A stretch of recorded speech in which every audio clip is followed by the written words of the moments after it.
मुलाक़ात जिन ख़ूबसूरत पलन में पेश कजे तो सिंध जे ख़ूबसूरत शायर अयूब खोसो जो बहितरीन गज़ल। ख़्वाब थोरा मिलिया इंतज़ारियूं घणियूं, तोखां पोइ थियूं अश्क बारियूं घणियूं। चंड लही रात सां जाग जहिड़ो कयो, बाट जूं खेचलूं मूं धिकारियूं घणियूं। दर्द ॾाढा ॿरनि था अञा हाव में, दर्द ॾाढा ॿरनि था अञा हाव में, तुंहिंजी यादनि जूं आहिनि ॾियारियूं घणियूं।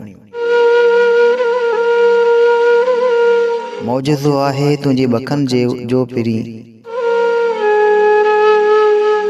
मौजज़ो आहे तुंहिंजी ॿखनि जो पिरी, वहशतूं वक़्त जूं मूं विसारियूं घणियूं।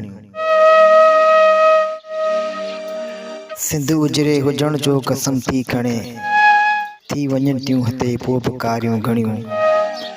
होश पंहिंजा विञाए मुसाफ़िर छॾिया, घाट ते पई खिलियूं हू कुंवारियूं घणियूं। पंहिंजे ख़्वाबनि जा शायदि सिनुंबर बचनि, पंहिंजे ख़्वाबनि जा शायदि सिनुंबर बचनि, बेरुखियुनि जूं हलनि पियूं ॾे आरियूं घणियूं। ख़्वाब थोरा मिलिया इंतज़ारियूं घणियूं, ख़्वाब थोरा मिलिया इंतज़ारियूं घणियूं।